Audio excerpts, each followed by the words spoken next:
हामीमध्ये धेरैले सोच्छौँ देश बिग्रिएको छ, समाजमा इमान्दारिता छैन, मानिसहरू स्वार्थी छन्।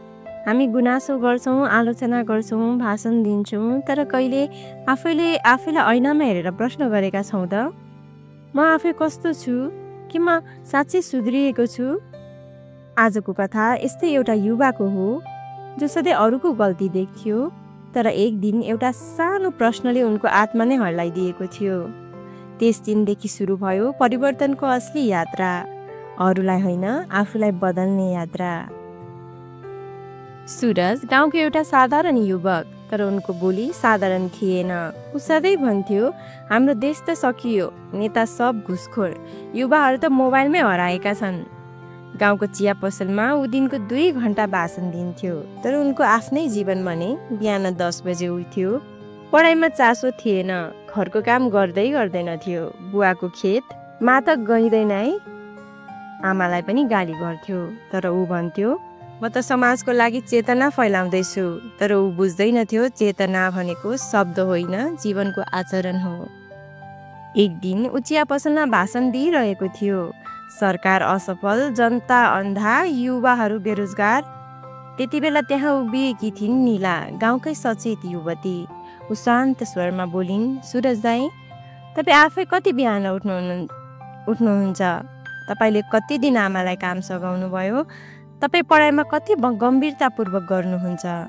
चिया पसल शान्त भयो। सुरज बोल्न सकेन। अहिले पहिलो पटक कसैले उनको साँचो अनुहार ऐना जस्तो देखाइदिएको थियो। त्यो रात सुरज निदाउन सकेन। ऊ न त मोबाइल चलाउन सकिरहेको थियो, न त किताब पढ्न नै। ऊ सोच्दै थियो, मैले आजसम्म अरूलाई सुधार्ने कुरा गरेँ, तर आफैले कहिले सुधार्ने कोसिस गरिन। ऊ सम्झियो बुबाले चुपचाप काम गर्दा उनले झोकिएको दिन, आमाले आँखाभरि आँसु पारेर उनलाई नजर लगाएको दिन, बहिनीले स्कुलका लागि पैसा माग्दा उनले टाढिदिएको क्षण। त्यो रात उनले निर्णय गर्यो, अब सुधार अरूबाट होइन मबाट सुरु हुन्छ। भोलिपल्ट बिहान सुरज 5 बजे उठ्यो। उनले सबैभन्दा पहिले आमाको खुट्टा छोयो। घरको आँगन पनि बुहारी जस्तै बढाल्यो। किताब लिएर चुपचाप पढ्न थाल्यो। उनको मनमा एक नयाँ शक्ति थियो। बाहिरी परिवर्तन हेर्नु अघि भित्री परिवर्तन हुनुपर्छ भन्ने दृढ सोच बढाइसकेको थियो। ऊ अब फेसबुकमा पोस्ट गर्न थाल्यो कि आज म मोबाइल 1 घण्टा कम चलाउँछु, आज म मेरी आमासँग खाना पकाउँछु। ऊ परिवर्तन हुँदै थियो, तर उनका साथीहरूलाई यो सब बकवास र नाटक लागिरहेको थियो। उनीहरू भन्दै थिए, यो त नाटक हो, यो 5 दिनभन्दा बढी टिक्दैन, अनि फोटो खिचाएर पोस्ट हाल्न हतार हुन्छ यसलाई। सुरजले यो कुरा सबै सुनिरहेको थियो, तर ऊ बोलेन, किनभने उनले बुझेको थियो साँचो परिवर्तन देखाउने हो भने देखाउने हो, बताउने होइन।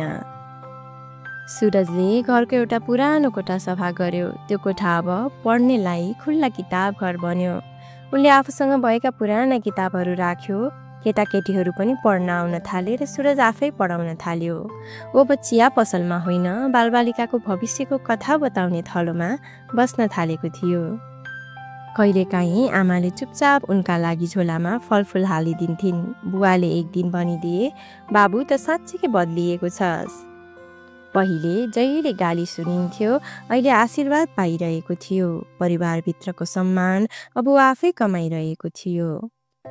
गाउँका अन्य युवाहरूले पनि सुरजलाई पछ्याउन थाले। कसैले लेख्न थाल्यो, कसैले पढाउन थाल्यो। साथीहरूले भने, पहिले ऊ जस्तै बोल्थ्यौँ, अहिले ऊ जस्तै गर्न खोज्छौँ। ऊ अब नेतृत्व गर्न थाल्यो। गाउँमा सरसफाइ अभियान, स्कुलमा निशुल्क कक्षा, वृद्धाश्रमका लागि कपडा सङ्कलन।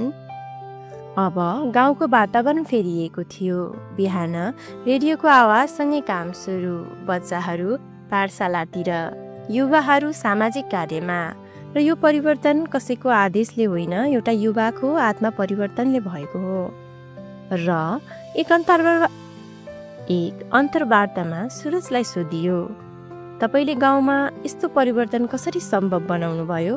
उनले हाँस्दै भन्यो, मैले अरूलाई बदल्न खोज्न बन्द गरेँ र आफैलाई सुधार्न सुरु गरेँ।